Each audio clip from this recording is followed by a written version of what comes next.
Hi, this is Jack Stanley, and I wanted to talk about the next member in our quartet, and that was John Murray. And if you look at the photographs of the group, but John is first, and then he's followed by Ray, and then he's followed by Bill, and I'm last on the right, just so you know who's who in this. And I wanted to talk about John Murray. He was our tenor, and he was the musician of the group. Really was. And he helped a great deal musically with us. John was born in 1952 and was one of the younger members. I was the youngest, but he was next in line in that regard. And he sang tenor, as I mentioned. And John's history is fascinating. I mean, he was very much involved in musical groups. He played in rock bands and stuff like that, and played electric guitar, acoustic guitar. He played piano. He played several different instruments. He was very, very talented in that regard. Read music very well and helped us clods to get through the music many times because, we had a lot of trouble with it at times, just getting the notes right. And he would figure everything out for us. So as well as Ray was the lead and the voice of the group, Bill was the fella that got all the work. John was the one that worked us through all the notes. He was such a talent in that regard. And I guess it was John Murray who got me into the arena to get involved in Wind Place and Show.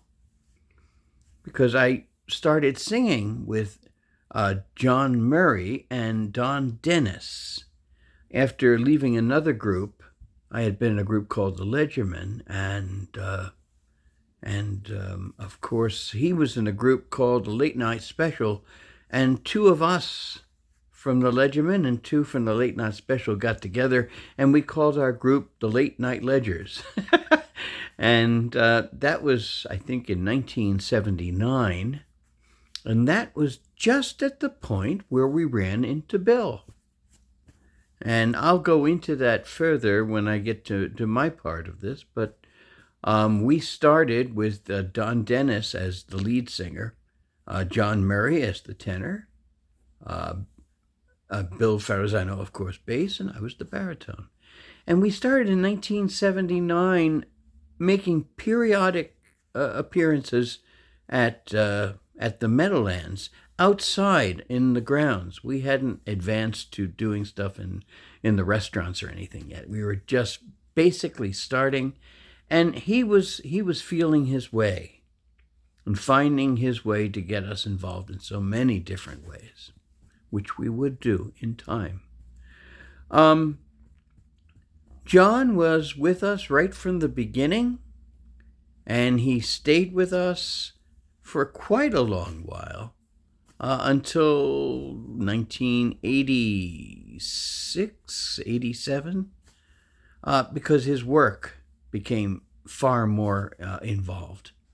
The interesting thing about John, he worked in a laboratory, and he would often be a test subject in the laboratory.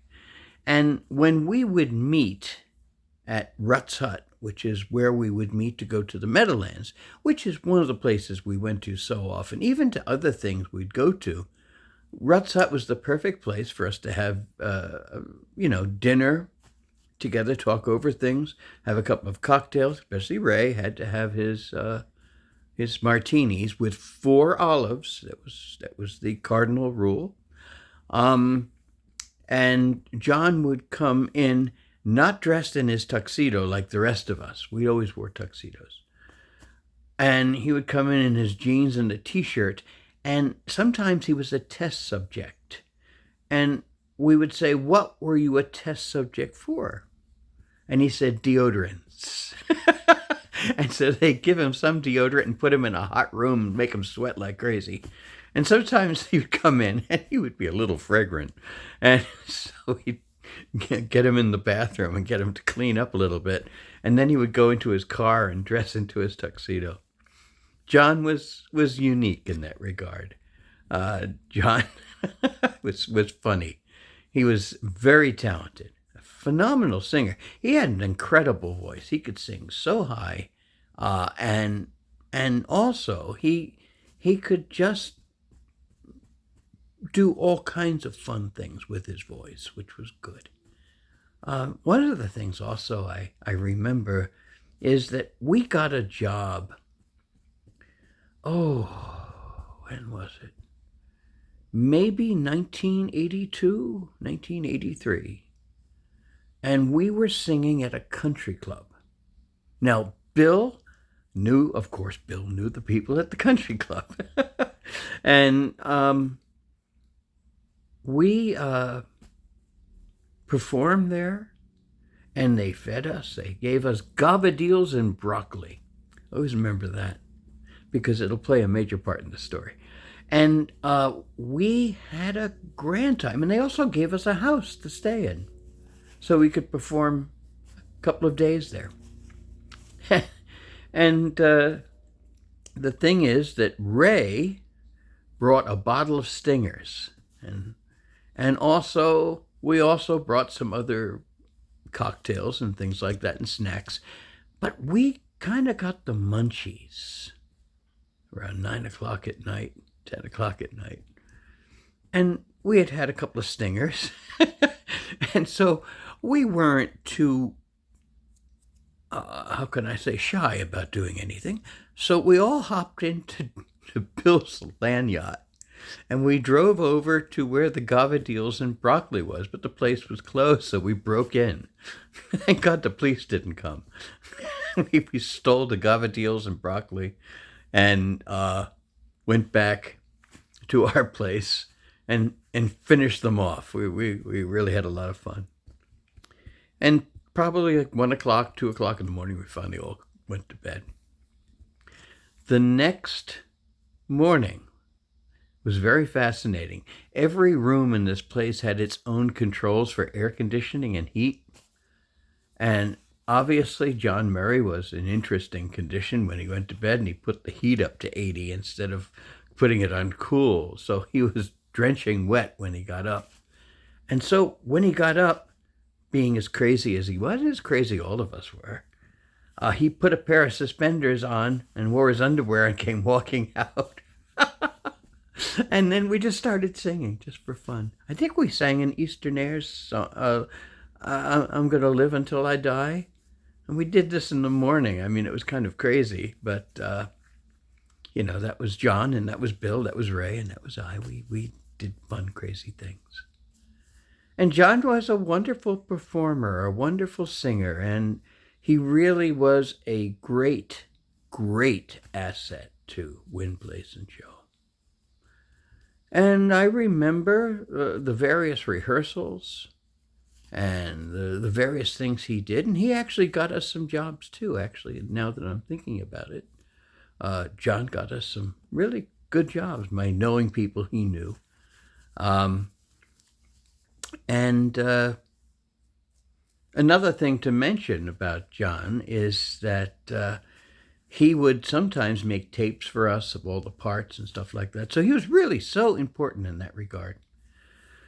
John was getting sick. He had some liver troubles and problems with his system. And he had to slow down a little bit. And he left the group around 1986, 87. And Mark Vespoli came and filled up the last bits of Win, Place, and Show just before we ended it in 1988.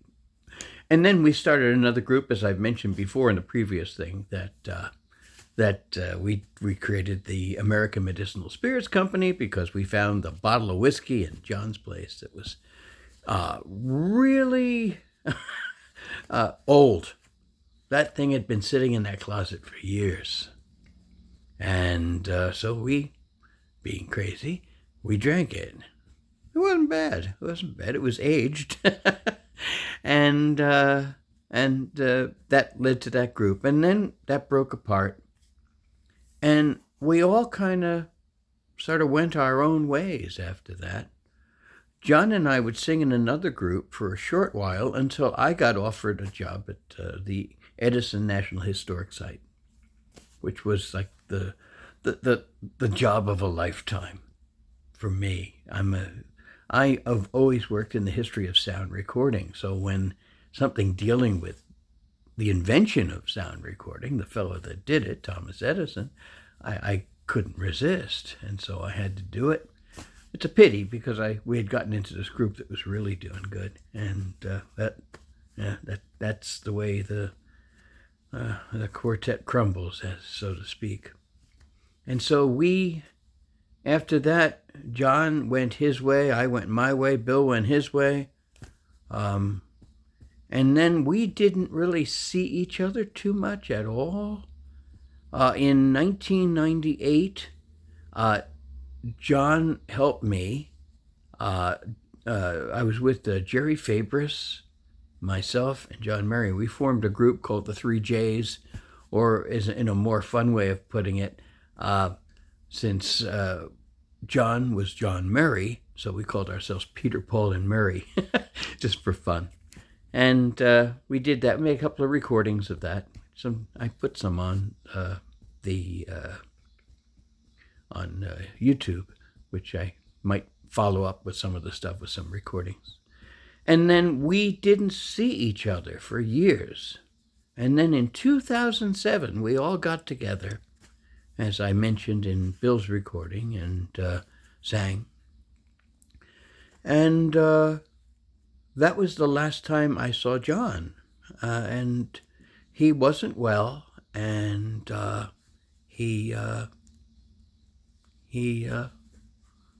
left us, unfortunately. We tried to figure out what happened to him. We couldn't quite figure out. There's no information about him. He just vanished off the face of the earth, and we figure he was not that well. And unfortunately, I think that he left us. And I wish I could have had the opportunity to say goodbye. I did with Ray, and I did to a degree with Bill, but I never got to have that same chance with John. But he was a great friend. I knew him for years. He was great to sing with, and he was a great asset to Win, Place, and Show. And John and I were considered the kids. They used to call us the kids in the group because we were younger than the other two. And, well, John, if you can somehow see this or hear this, all good wishes to you. Miss you and love you.